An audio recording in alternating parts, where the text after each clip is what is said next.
Chapter 2. The Three Economies. Once again, we can begin this exploration with Adam Smith. The Wealth of Nations begins with the following sentence, quote, "The annual labor of every nation is the fund which originally supplies it with all the necessities and conveniences of life." Unquote.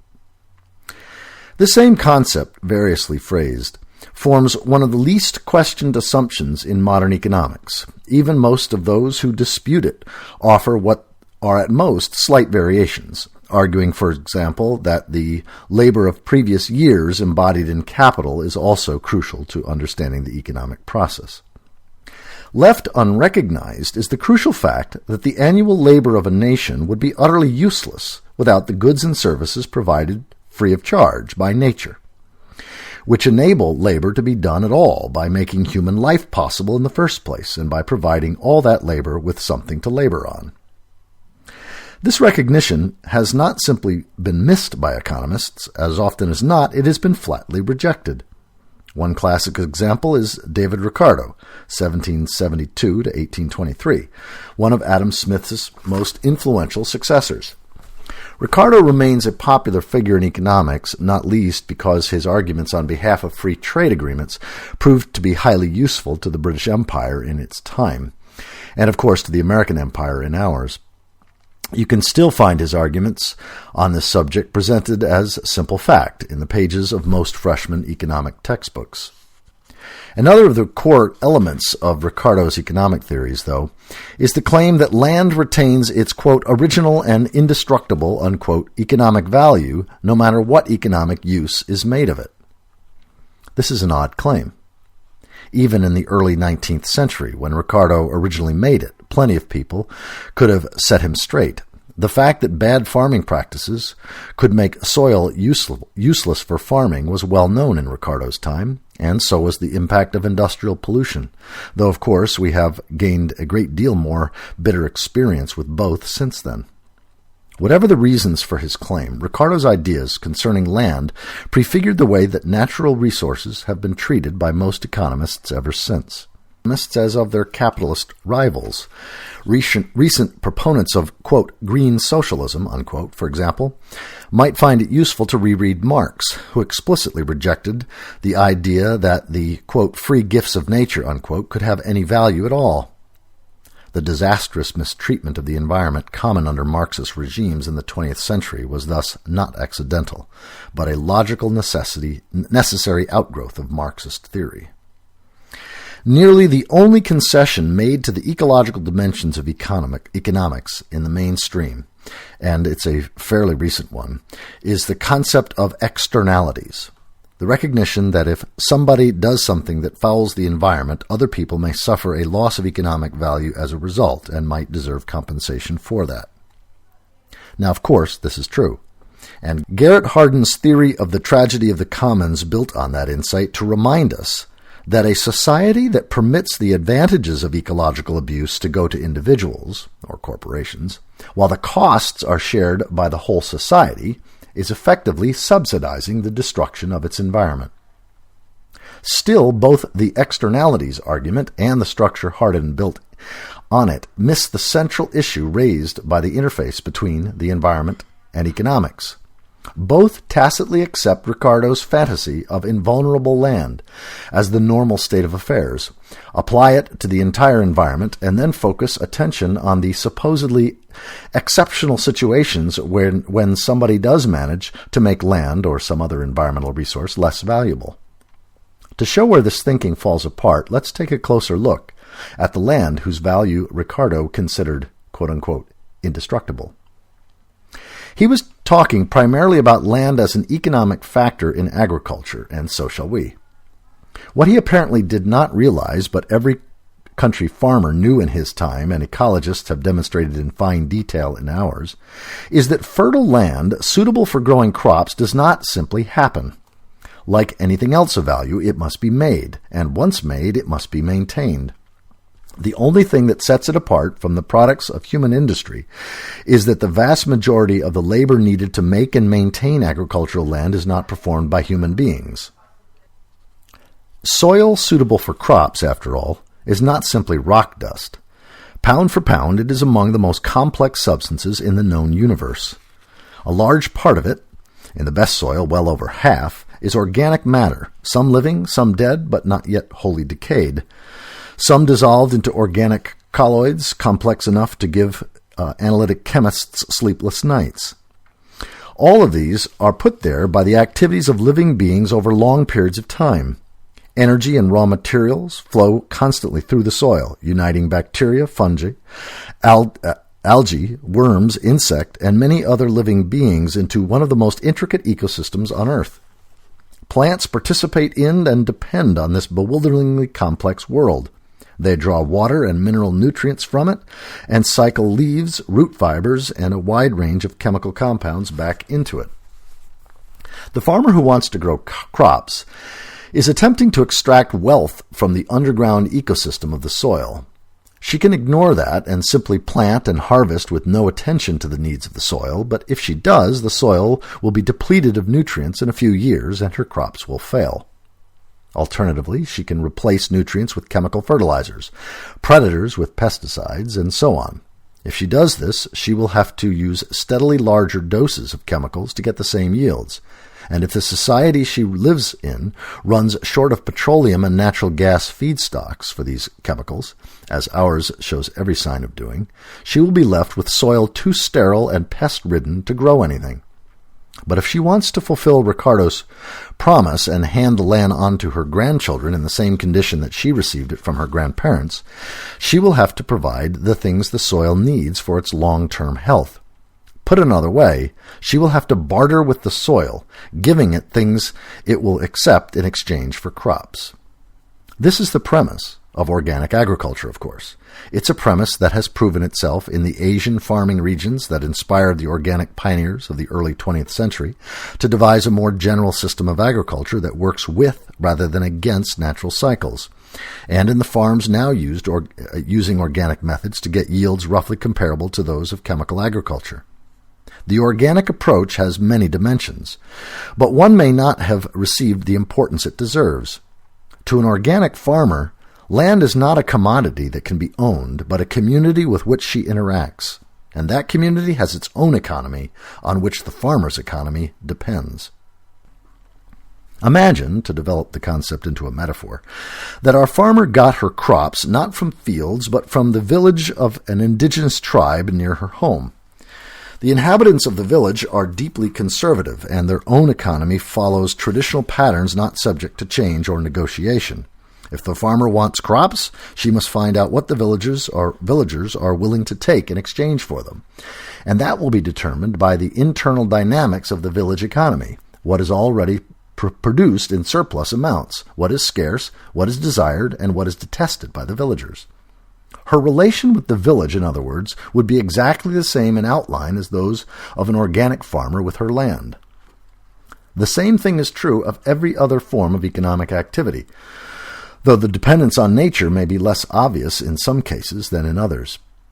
Behind the human activities that produce secondary goods lie a bewildering range of non-human activities, the biological cycles that yield soil fertility, crop pollination, and countless other things of economic value, the hydraulic cycles that put fresh water into reservoirs and taps, the tectonic processes in the crust that put economically useful metals and minerals into veins in the rocks, and of central importance just now, the extraordinarily complex interplay of biological and geological processes that spent 500 million years storing away countless billions of tons of carbon under the Earth's surface in the form of fossil fuels.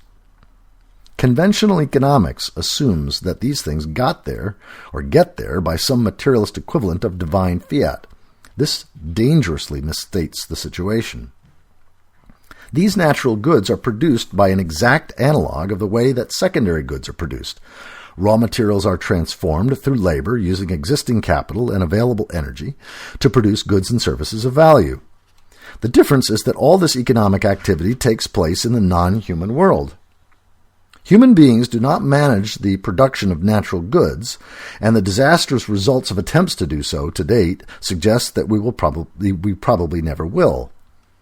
In at least some cases, however, maltreated farmland is a good example, we can interfere with the production of natural goods and suffer the consequences when this mismanagement impacts our own economies.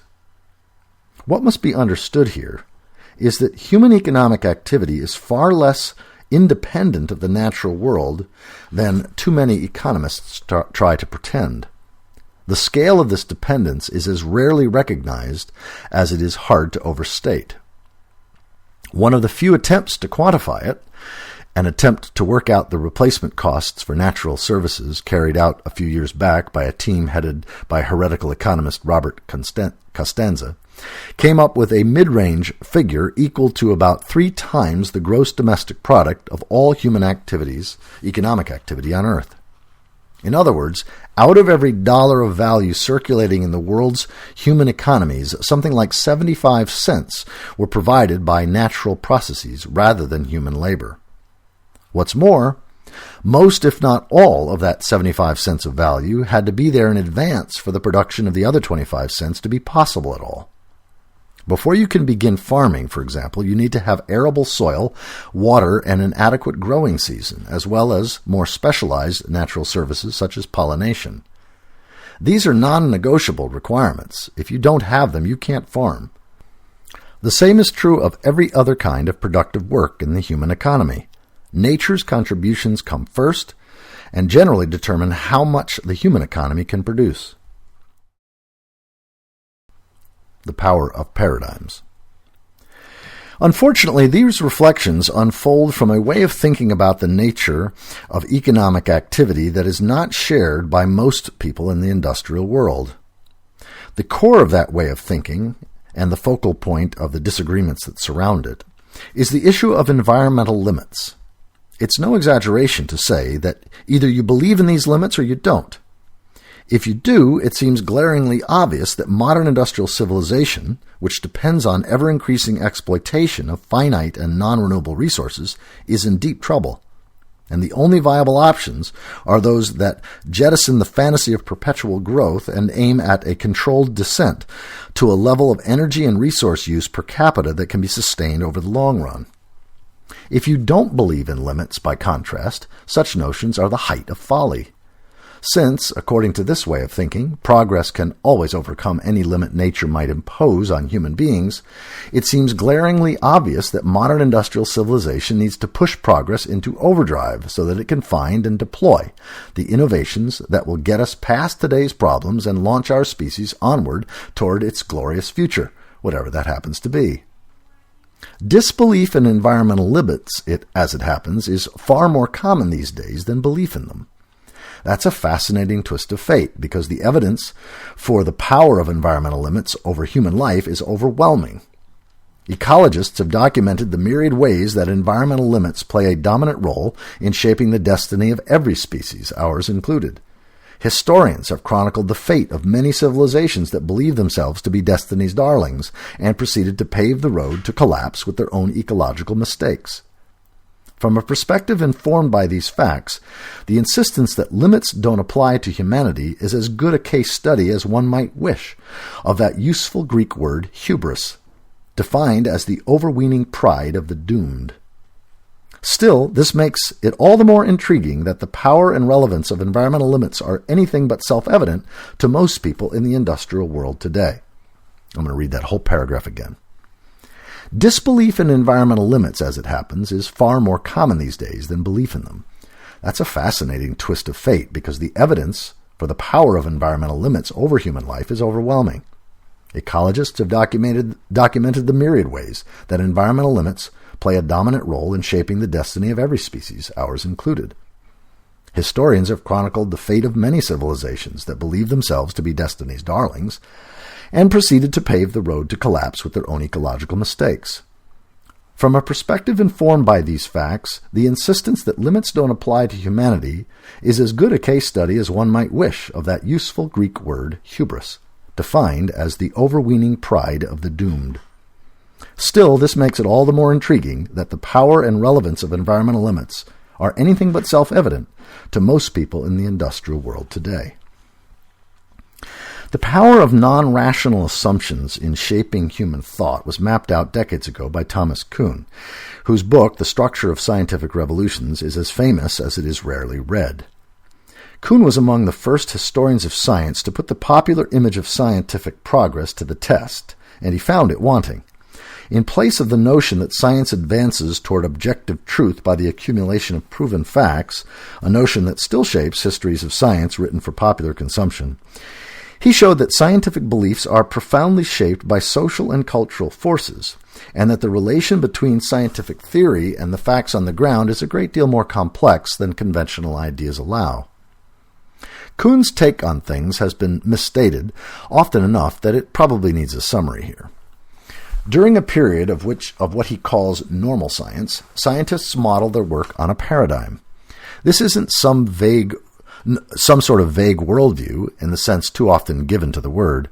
Rather, it's a specific example of science at work, an investigation in a given field by an exemplary scientist and the successful theory resulting from that research. In bacteriology, for example, Louis Pasteur's research program in the 1870s and 1880s, which led to the first artificial vaccines, became the paradigm that later researchers followed. Good bacteriological research, in Kuhn's terms, normal science, was research that followed Pasteur's lead, fine-tuned his theories, and asked the same kinds of questions about the same kinds of phenomenon that he did. Sooner or later, though, a mismatch opens up between the paradigm and the facts on the ground. The research methods drawn from the paradigm stop yielding good answers, and the paradigmatic theory no longer allows for successful prediction of phenomena. Scientists normally respond by pursuing the research methods with redoubled energy, while making the theory more elaborate, the way that Ptolemy's Earth-centered cosmology was padded out with epicycle after epicycle to make it fit the vagaries of planetary motion. Crisis comes when the theory becomes so cumbersome that even its stoutest believers come to realize that something is irreducibly wrong, or when data emerges that no reworking of the paradigmatic theory can explain. The crisis resolves when a researcher propounds a new theory that makes sense of the confusion. That theory and the research paradigm that created it then becomes the new paradigm in the field. So far, so good. Kuhn pointed out, though, that while the new paradigm solves old questions the old one could not, the reverse is often true as well. The old paradigm does things that the new paradigm cannot. It's a standard practice for the new paradigm to include the value judgment that the questions the new paradigm answers are the ones that matter, and the questions the old paradigm answered better no longer count. Nor is this judgment pure propaganda, since the questions the new paradigm answers are generally the ones that researchers have been wrestling with for decades or centuries. They look more important than details that have been comfortably settled since time out of mind. They may also be more important in every meaningful sense if they allow practical problems to be solved that the old paradigm left insoluble. Yet the result of that value judgment, Kuhn argued, is the false impression that science progresses by replacing false beliefs with more true ones, and thus gradually advances on the truth. He argued that different paradigms are not attempts to answer the same questions, differing in their level of accuracy, but attempts to answer entirely different questions, or, to put it another way, they are models that highlight different features of a complex reality and cannot be reduced to one another. Thus, for example, the Ptolemaic astronomy wasn't wrong, just useful for different purposes than Copernican astronomy. If you want to know how the movements of the planets appear when seen from the Earth, for the purposes of navigating a boat by the stars, for example, the Ptolemaic approach is still a better way to go about things. These same considerations sprawl outside the limits of the sciences to define the rise and fall of paradigms in the entire range of human social phenomena. The difference between the believers and disbelievers in limits is a difference in paradigms. Those who believe that modern industrial society is destined for and capable of unlimited economic expansion have drawn their paradigm from the Industrial Revolution and its 3-century aftermath, with James Watt and his steam engine playing roughly the same role that Louis Pasteur played in the old paradigm of bacteriology. Like any other paradigm, the Industrial Revolution defines certain questions and issues as important and dismisses others from serious consideration. This is where the problems arise, because a solid case can be made that some of the questions dismissed from consideration by the normal culture of industrial expansion are those our species most needs to face just now, as the depletion of fossil fuel reserves and the soaring costs of environmental damage become central facts of our contemporary experience. The industrial paradigm can only interpret running out of one resource as a call to begin exploiting some even richer one. If there is no richer one, and even the poorer ones are rapidly being depleted as well, what then? From within the industrial paradigm, that question cannot even be formulated. The assumption that there is always some new and better resource to be had is hardwired into it. Thus, the current predicament of industrial society demands a change of paradigms. The belief in limits just discussed derives from a different model, the model of ecology, which is still sorting out its historical vision and has not yet quite found its paradigmatic theory, researcher, and discovery. From within the emerging paradigm of ecology, the models that provide the most insight into our contemporary situation are those found in non-human nature. Above all, the cycles of increase, overshoot, and die-off, which afflict so many other species that rely on outside forces to control their numbers. The ecological paradigm suggests that unless we take that model and its implications into account, some of the most important factors shaping our future are completely out of sight. The change from one paradigm to another, however, is not an overnight thing. Kuhn pointed out that in the sciences it usually has to wait until most of the older generation of scientists, who have been trained in the old paradigm, have been removed from the debate by old age and death. The same thing is too often true in other fields. Thus, while it's uncomfortably likely that even as the industrial paradigm fails to explain an increasingly challenging world, a great many people will cling to the faith that progress will bail us out and ignore the fact that all the complex economic activities of the industrial world depend ultimately on nature itself. Primary and secondary goods. This is one of the many places where E.F. Schumacher's work provides a vital analytical tool. As mentioned in the introduction, Schumacher made a distinction between what he called primary goods and secondary goods, one of the foundations of his economic thought. Secondary goods are the goods and services provided by human labor, the ordinary subject of economics as the discipline is currently practiced. Primary goods are the goods and services provided by nature, and they make the production of secondary goods possible. A failure to distinguish between primary and secondary goods is at the root of a great deal of today's economic nonsense. It's usually possible, for example, to substitute one secondary good for another if the supply of the second good runs short or the price gets too high, and for this reason it's a standard assumption of economics and one of the foundations of the law of supply and demand that consumers can meet their needs equally well with many different goods. It is rarely recognized that this assumption does not apply to natural or primary goods. In the world of nature, a different rule, Liebig's law of the minimum, discussed in Chapter 1, applies instead. Production is limited by the scarcest necessary resource. Thus, if you have a farm and can't get water for your crops, it doesn't matter if you have excellent soil and all the other requisites of farming. You can't grow anything. In certain limited situations, to be sure, it's possible to substitute one primary good for another. For instance, to use low-grade iron ores such as tactonite when high-grade ores have been exhausted by over-enthusiastic mining.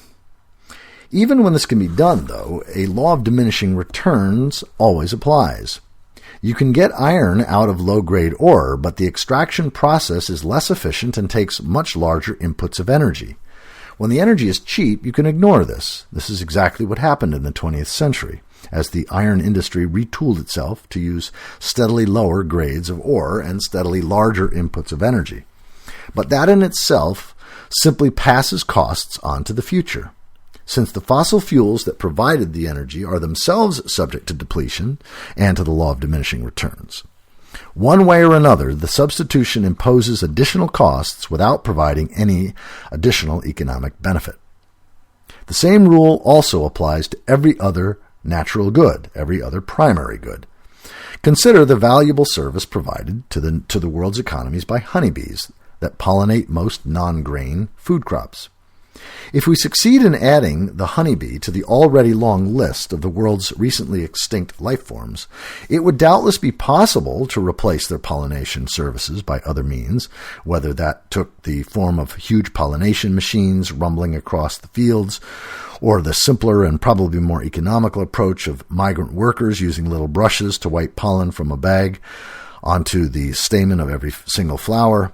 Note, though, that while honeybees still exist, no farmer in his or her right mind would hire 1,000 laborers with brushes instead of calling up the local beekeeper and arranging for a few hives to be left in the fields.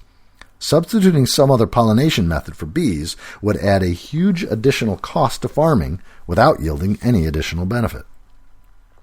The failure to recognize the difference between secondary goods, which can be readily replaced by other goods without additional cost, and primary goods, which cannot, is among the most important forces driving our current economic troubles. The failure to recognize the difference between secondary goods, which can be readily replaced by other goods without additional cost, and primary goods, which cannot, is among the most important forces driving our current economic troubles. For the last 3 centuries, the industrial economies of the world have been using up every primary good that can be converted into secondary goods, and doing so at extravagant and steadily increasing rates. Think of any good or service provided by nature, from topsoil to oceanic fish stocks, from the pollution-absorbing capacities of rivers to the storm-buffering properties of wetlands, from breathable air and drinkable water to the mineral stocks and fossil fuel reserves that keep the entire system running. And you've just identified something that's being used up at a breakneck pace by industrial societies, with no thought of the potential costs of substituting something else for it. Much less the hard fact that nothing humanity can possibly do can provide a substitute for many of them once they're gone.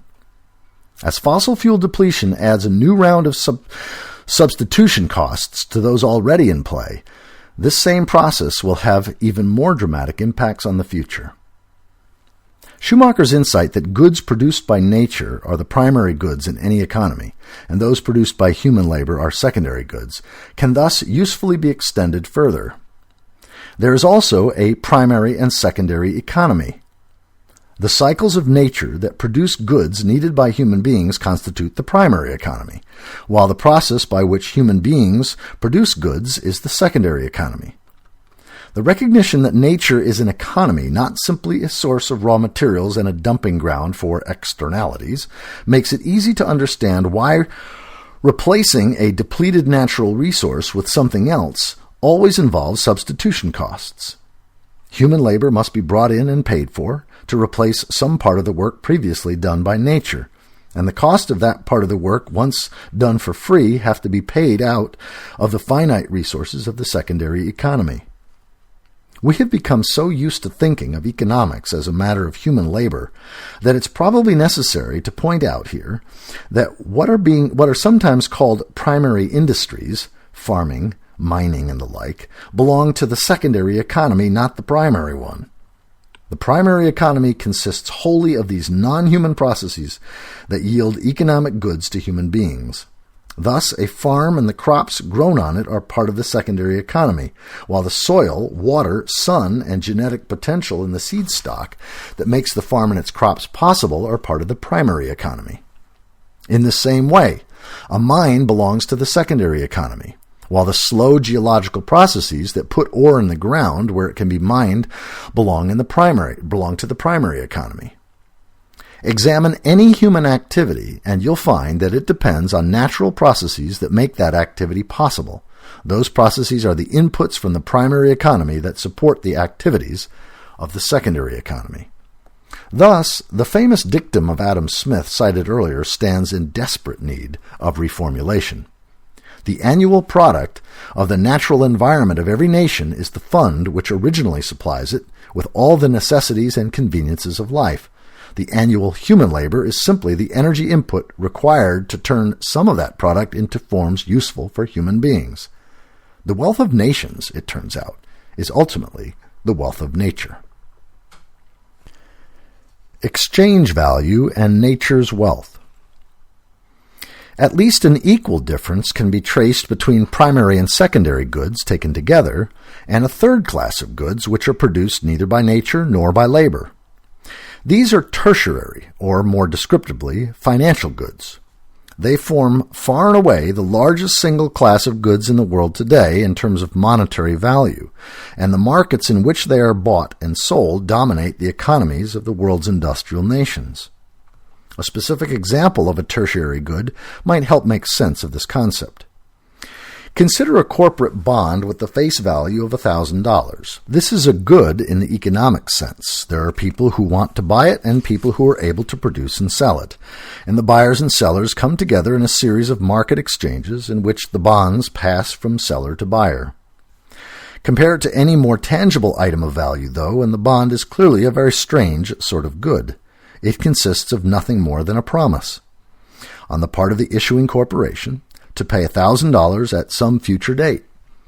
That promise may or may not be honored. Junk bonds are bought and sold in full knowledge of the fact that the ability of the issuers to pay up is in serious doubt. But even then, the chance of collecting on the bond is treated as an object of value. The particular kind of value the bond has is called exchange value, and it forms the keystone of contemporary economics. It's not an exaggeration to say that, to today's economists, if the value of something can't be measured according to some form of exchange value, it has no value at all. In practice, since the basic yardstick of exchange value in modern economics is money, this amounts to the claim that if something can't be assigned a monetary value, it has no economic value at all. The widely held belief that the wealth of nature is valueless until it is transformed into something else by human labor bases itself largely on the fact that nobody has to pay the non-human world for that wealth, and so figuring out the economic value of the products and natural systems poses a major challenge, not insoluble but significant enough that few economists have been willing to take it up. Now, it's fair to note that the equation between value and exchange value, or more broadly between wealth and money, has formed a fault line running straight through the heartland of economic thought since Adam Smith's time. Some economists, these days the great majority, treat wealth and exchange value measured in money as interchangeable concepts. Others, the minority nowadays, draw a sharp distinction between them. Those who accept the idea of money and wealth usually think of the rules governing money as something akin to the laws of nature, untainted by human purposes and agendas. Those who draw a distinction between them see those rules as social constructs that benefit some people at the expense of others. Over the span of human history, however, money is a fairly late invention, and until very recently it played only a small part in the lives of most people, even in the societies that used it.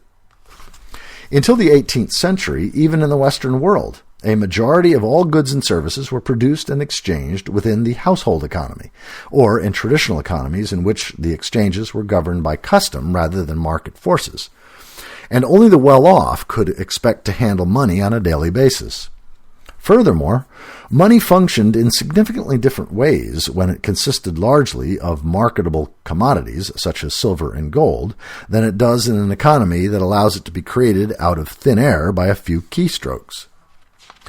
It is true, of course, that every human society has had some social mechanism for distributing goods and services among its members.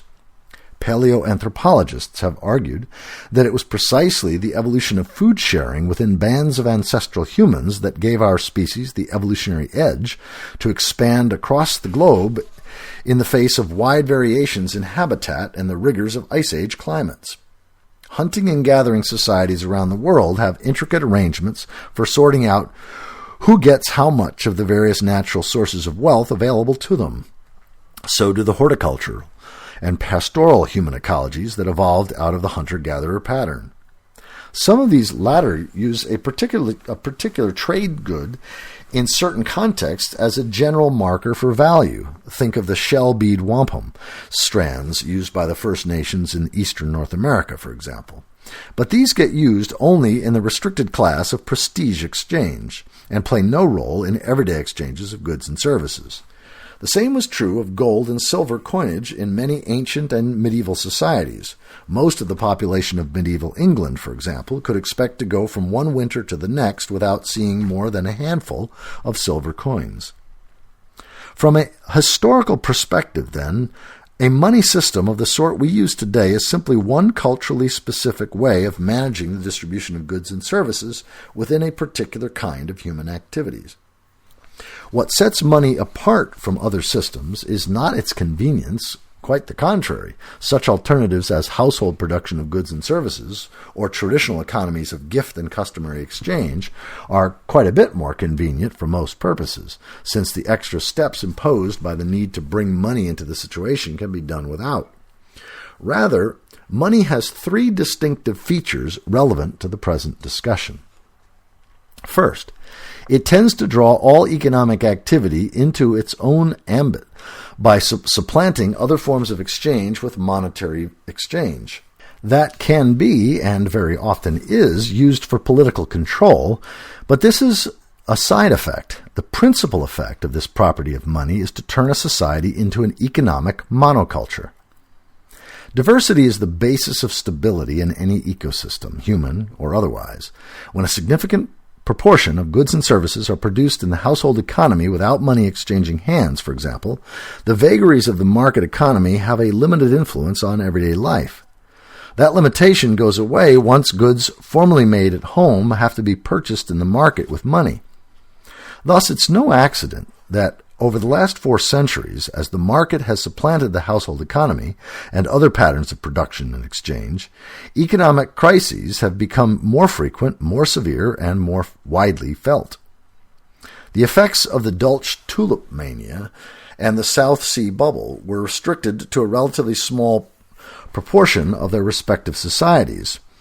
This was hardly true of the Great Depression of the 1930s, and seems to be turning out to be even less true of the Great Recession now underway. The second distinctive feature of a money economy is that it makes it harder, not easier, to value certain large classes of goods. What Schumacher called primary goods are the most obvious example. Working out the value in money of primary goods is a real challenge in any money system. Most traditional societies around the world, by contrast, have no trouble whatsoever recognizing the value of primary goods and finding ways to integrate that value into their own systems of exchange. The salmon ceremonies of First Nations along the northwest coast of North America are a case in point. These societies have traditionally had a gift economy in which rank and social influence are gained by giving away goods, a system that once provided a very efficient means of circulating material wealth through the societies. And they treat the arrival of the annual salmon runs in exactly the same terms, as a mighty gift from the salmon people that must receive an appropriate economic response. Anthropologists who treat these arrangements purely as a matter of religion are missing a central aspect of their importance. They are, among other things, a ways of integrating the traditional secondary economy into the primary economy of nature, so that the value of the salmon harvest is always weighed in decisions that might affect it. And traditional practices that preserve salmon runs get potent economic sanction. Such arrangements are common, indeed very nearly universal, in moneyless economies, and they can still be found in many historical economies that use money in a small way. The more completely an economy becomes subject to money, the more difficult it becomes to include primary goods in economic calculations. The salmon people are perfectly capable of participating in a gift economy, but there is no way they can cash a check, or for that matter, write one. The third distinctive feature of money is subtler than these first two and often misunderstood. Unlike other systems of distributing goods and services, money functions as a good in its own right, and the right to use it functions as a service. To some extent, this is a legacy of the time when money was made of some culturally valued substance, wampum strings in the eastern native North America, say, or gold and silver in medieval Europe, but it opens the door to unexpected developments. If money is treated as a good in its own right, and the use of money is treated as a service in its own right, then instead of exchanging money for ordinary goods and services, and ordinary goods and services for money, it becomes possible and potentially profitable to exchange money for money. The entire world of finance, from savings accounts and installment loans up through the dizzying abstractions of today's derivative markets, unfolds from this third property of money. When money plays a relatively minor role in society, this dimension is correspondingly small. As the volume and pervasiveness of money expands, so does the scale and impact of the arrangements by which money makes money. When money dominates a society, so does the world of finance. And when the amount of money being traded for money can exceed by many orders of magnitude the amount of money being traded for goods and services. What makes this problematic is that the rules governing money are not the same as those governing other goods and services. Unlike goods and services that have their own concrete value, money is only worth what it can buy. Unlike goods and services that must be produced by labor from resources, money can be conjured from thin air by dozens of different kinds of financial alchemy, or by the momentary whim of a government.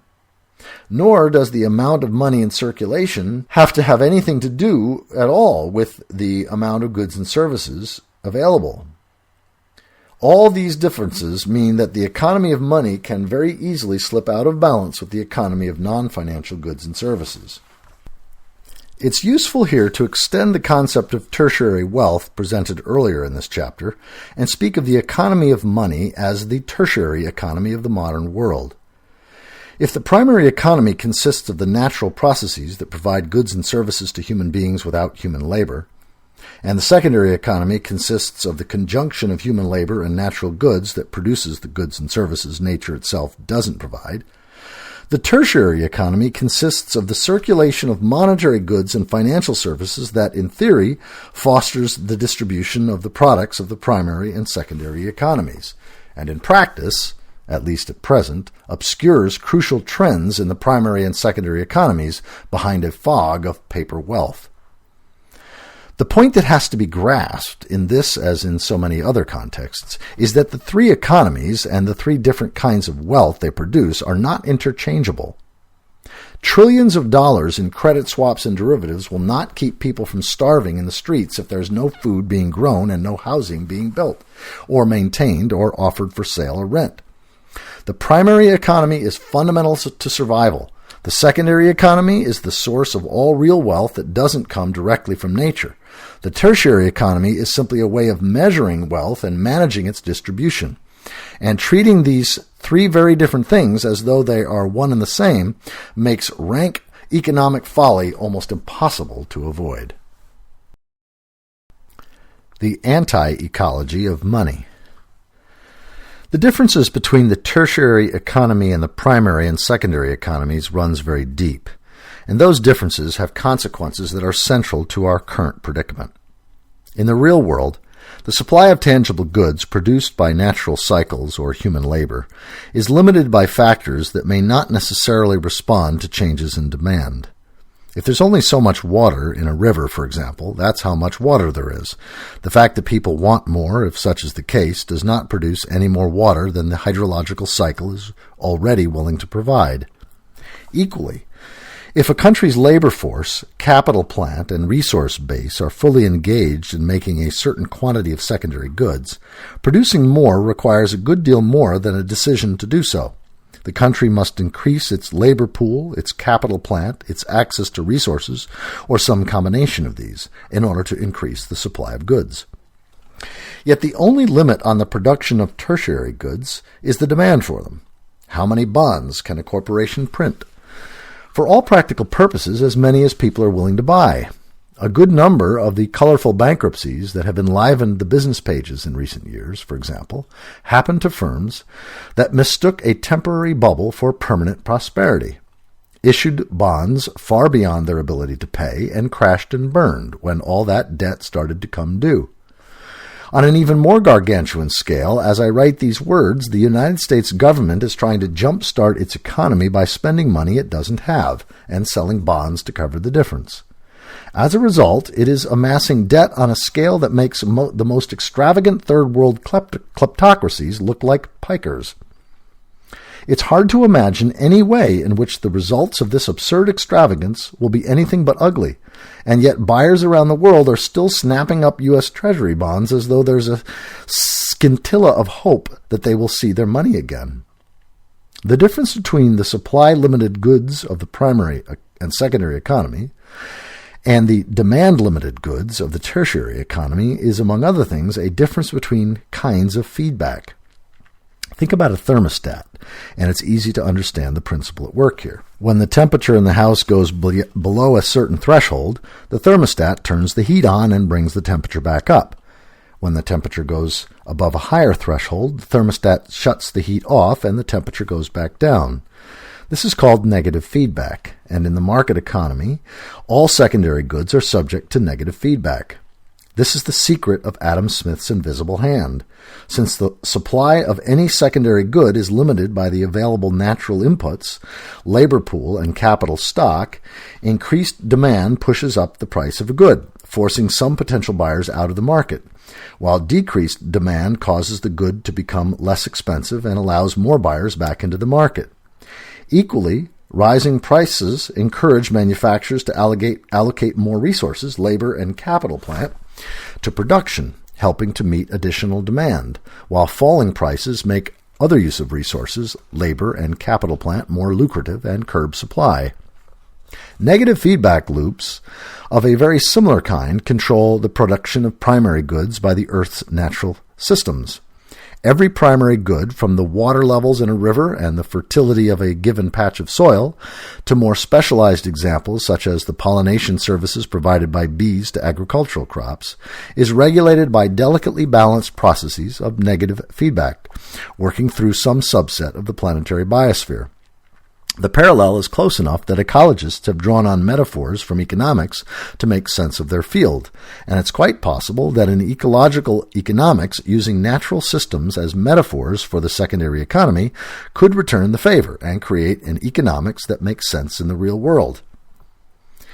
It's when we get to the tertiary economy of financial goods that things change, because the feedback loops governing tertiary goods are not negative but positive, self-reinforcing. Imagine a thermostat designed by a sadist. In the summer, whenever the temperature goes up above a certain level, the thermostat makes the heat come on and the house gets even hotter. In the winter, when the temperature goes below another threshold, the temperature shuts off and the house gets so cold the pipes freeze. That's positive or reinforcing feedback, and it's the way that tertiary economy works when not constrained by limits imposed by the primary or secondary economies.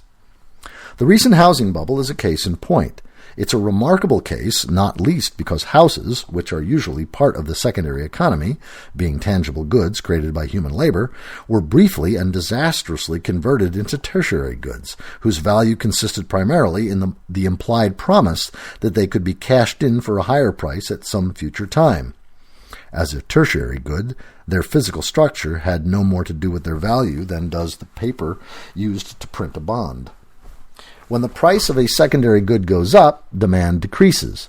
But this is not what happened in the housing bubble. Instead, the demand increased since rising prices made further appreciation appear more likely, and the assorted mis, mal, and nonfeasance of banks and mortgage companies willing to make seven-figure loans to anyone who could fog a mirror removed all limits from the supply. The limits, rather, were on the demand side, as they always are in a speculative bubble. Eventually, the supply of buyers runs out because everyone who is willing to plunge into the bubble has already done so. Once this happened to the housing bubble, prices began to sink, and once again positive feedback came into play as the thermostat shifted from heating an overheated house to cooling an overchilled one. Since the sole value of these homes to most purchasers consisted of the implied promise that they could be cashed in someday for more than their purchasers paid for them, each decline in price convinced more people that this would not happen, and drove waves of selling that forced the price further down. This process typically bottoms out when prices are as far below the median as they were above it at its peak. And for a similar reason, As a demand-limited process, a speculative bubble peaks when everybody willing to buy has bought, and bottoms when everybody capable of selling has sold. It's important to note that in this case, as in many others, the positive feedback in the tertiary economy disrupts the workings of the secondary economy. Long before the housing boom came to its messy and inevitable end, there was a massive oversupply of housing in many markets. There are, for example, well over 50,000 empty houses in Phoenix, Arizona, as I write these words, most of them manufactured during the boom for sale to speculators. Absent a speculative bubble, the mismatch between supply and demand would have brought the production of new houses to a gentle halt. Instead, due to the positive feedback of the tertiary economy, supply massively overshot demand, leading to a drastic misallocation of resources in the secondary economy, and thus to an equally massive recession. It's long been popular to compare the tertiary economy to gambling. But the role of positive feedback in the tertiary economy introduces an instructive difference. When 4 poker players sit down at a table and the cards come out, their game has negative feedback. The limiting factor is the ability of the players to make good on their bets. The amount of wealth in play at the start of the game is exactly equal to the amount at the end, though it's likely to go through quite a bit of redistribution. For every winner, in other words, there is an equal and opposite loser. The tertiary economy does not work this way. When a market is going up, everybody invests in it gains. When it goes down, everyone invested in it loses.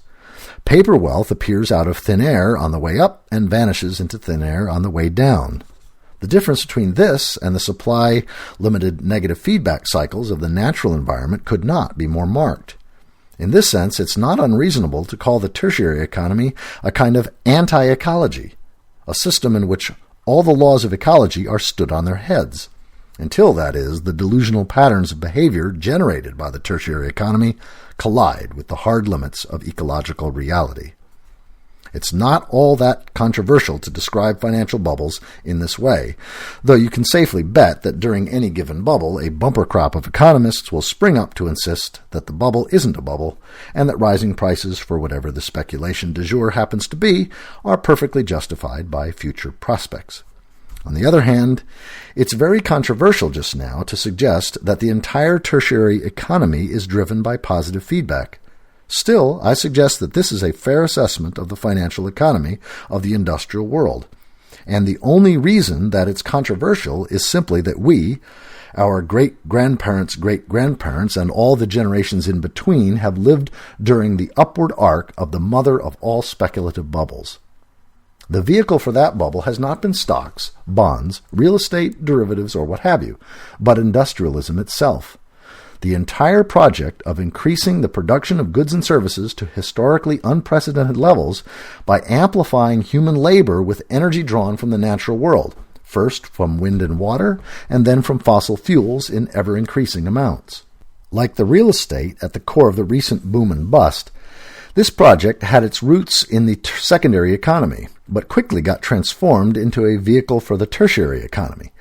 People invested their money in industrial projects because of the promise of more money later on.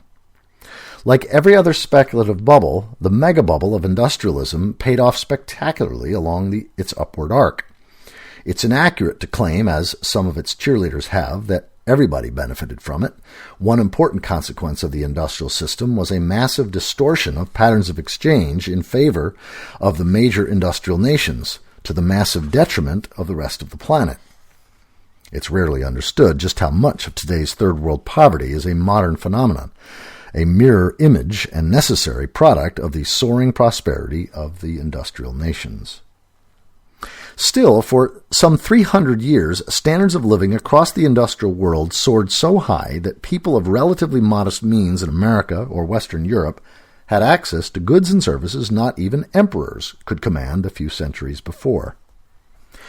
In the absence of ecological limits, it's conceivable that such a process could have continued until demand was exhausted, and then unraveled in the usual way.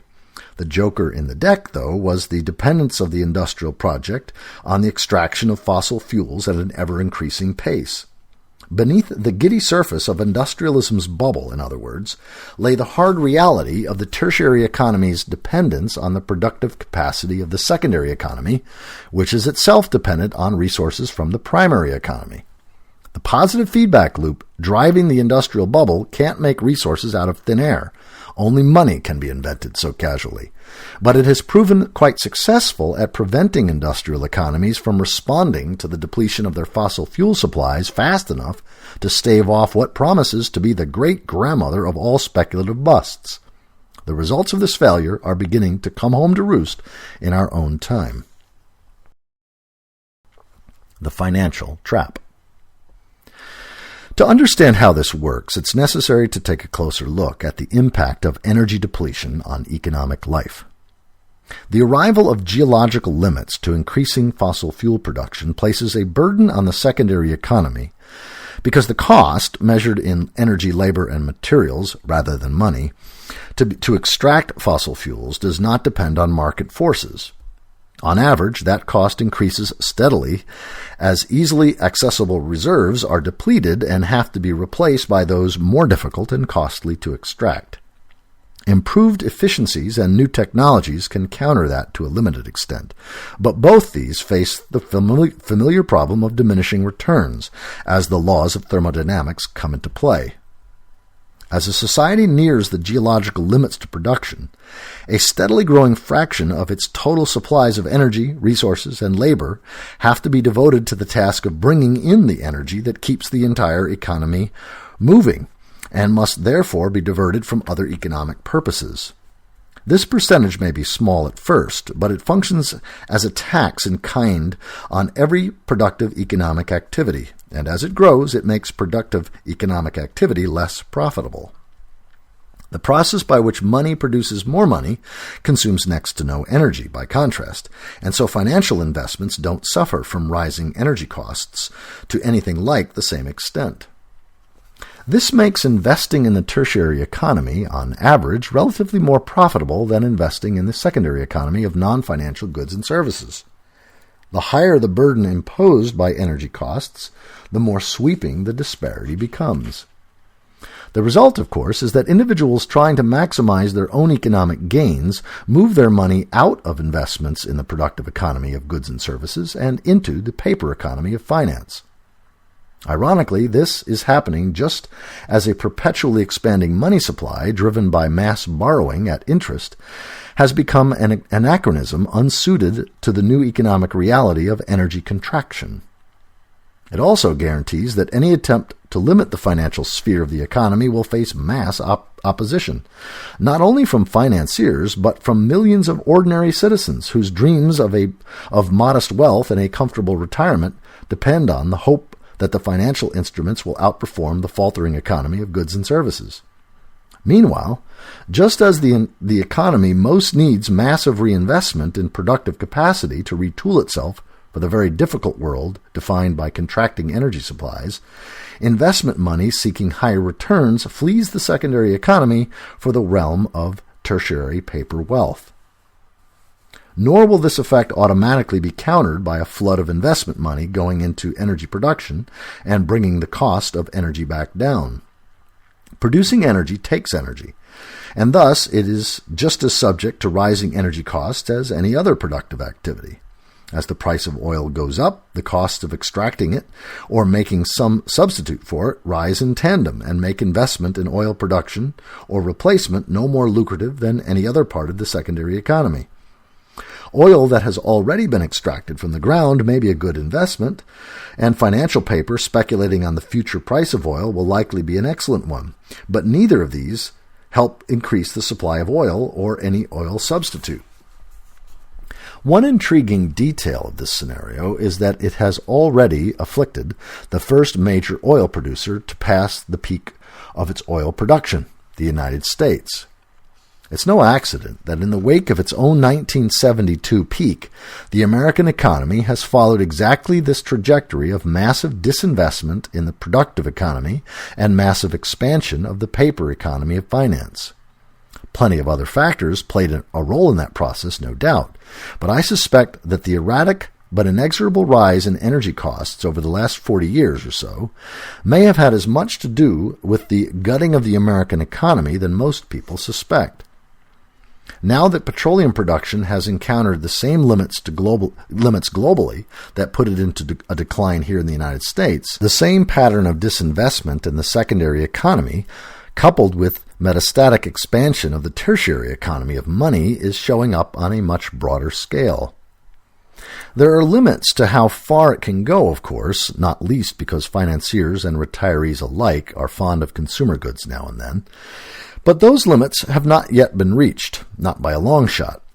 It's all too easy to foresee a future in which industry, agriculture, and every other sector of the secondary economy suffer from chronic underinvestment. Energy costs continue rising and collapsing infrastructure becomes a dominant factor in daily life, while the Wall Street Journal, perhaps printed in Shanghai by then, announces the emergence of the first half-dozen quadrillionaires in the derivatives of derivatives market. Perhaps the most important limit in the way of such a rush toward economic absurdity is the simple fact that not every economy uses the individual decisions of investors pursuing private gain to allocate investment capital.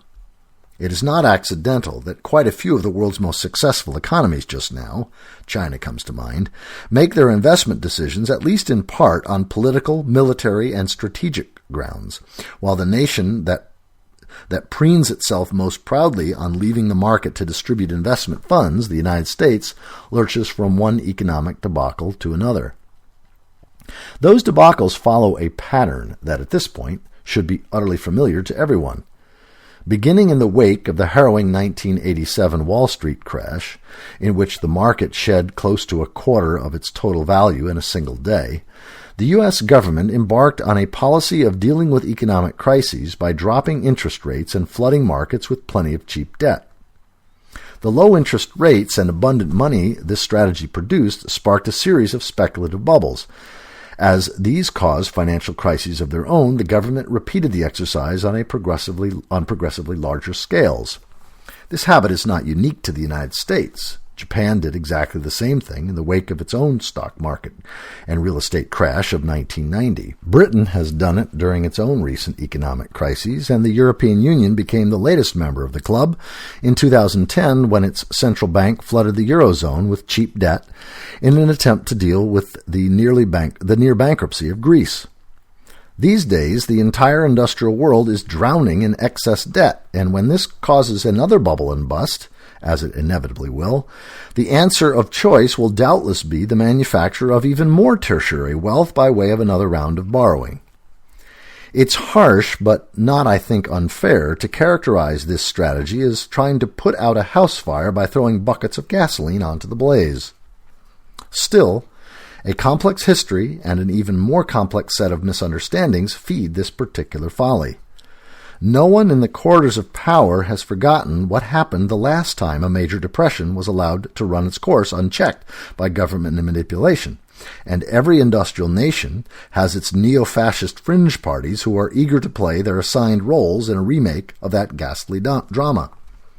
That's the subtext behind the international effort to talk tough about austerity while doing as little as possible to make it happen, and the even wider effort to game the global financial system so that Europe and America can continue to consume more than they produce. Before money. A primary reason why these sweeping changes have been able to happen unnoticed by economists and policymakers is that today's economics focuses almost entirely on the fit between the secondary and tertiary economies. There's some justification for this focus, for these two can easily get out of step with each other, and the resulting mismatch can cause serious problems. When there's more money in circulation than there are goods and services for the money to buy, you get inflation. When the mismatch goes the other way, you get deflation. When the mechanisms that provide credit to business enterprises gums up, for any number of reasons, you get a credit crunch and a recession, and so on. In extreme cases, which used to happen fairly often until the aftermath of the Great Depression pointed out what the cost could be, several of these mismatches could hit at once, leaving both the secondary and tertiary economies crippled for years at a time. This is the sort of thing that conventional economic policy is meant to confront, by fiddling with the tertiary economy to bring it back into balance with the secondary economy. The industrial world hasn't had a really major depression since the end of the 1930s because the methods cobbled together by governments to fiddle with the tertiary economy work tolerably well. It's become popular in recent years to insist that the unfettered free market is uniquely able to manage economic affairs in the best possible way, but such claims fly in the face of all the evidence of history. The late 19th century, for example, when the free market was as unfettered as it's possible for a market to get, saw catastrophic booms and busts sweep through the industrial world with brutal regularity, causing massive disruption to economies around the world. Those who think this is a better state of affairs than the muted ebbs and flows of the second half of the 20th century are welcome to try living in a Depression-era tarp paper shack on $1 a day for a week or two. The problem we face now is that the arrangements evolved over the last century or so only address the relationship between the secondary and tertiary economies.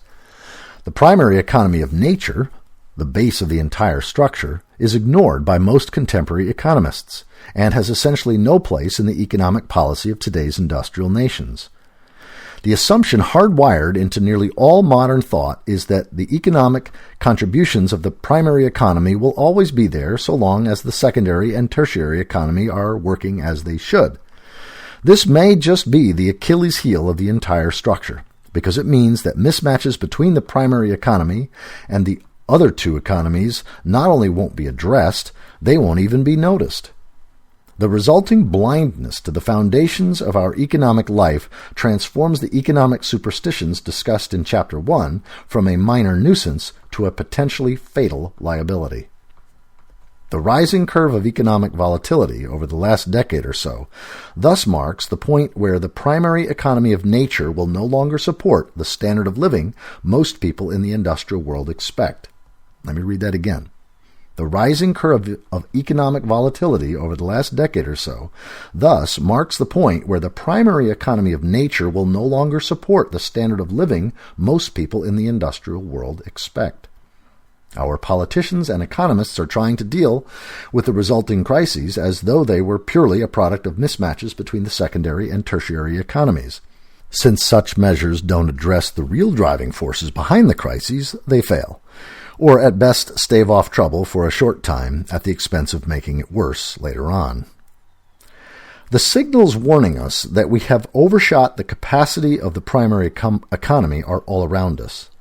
The peaking of world conventional oil production in 2005 is only one of these. The widespread die-off of honeybees is another, on a different scale. Whatever its cause, it serves notice that something has gone very wrong with one of the natural systems on which human production of goods and services depends. It's easy to dismiss any of these signals individually as irrelevancies, but every one of them has an economic cost, and every one of them serves notice that the natural systems that make human economic activity possible are cracking under the strain we've placed on them.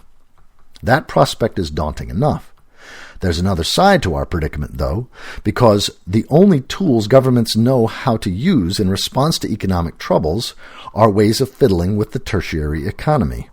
When those tools don't work, and these days increasingly they don't, the only option policymakers seem to be able to think of is to do more of the same, followed by what's been called the lot'll principle. If a little doesn't work, maybe a lot'll do the trick.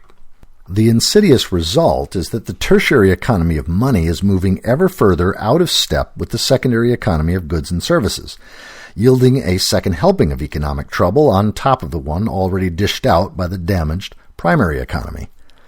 Flooding the markets with cheap credit may be a workable strategy when a credit crunch has hamstrung the secondary economy. When what's hitting the secondary economy is the unrecognized costs of ecological overshoot, though, flooding the markets with cheap credit simply accelerates economic imbalances that are already battering economies around the world. One interesting feature of this sort of two-sided crisis is that it's not a unique experience. Most of the past civilizations that overshot the ecological systems that supported them, and crashed to ruin as a result, backed themselves into a similar corner. I've mentioned already the way that the classic lowland Mayans tried to respond to the failure of their agricultural system by accelerating the building programs central to their religious and political lives. Their pyramids of stone served the same purpose as our pyramids of debt.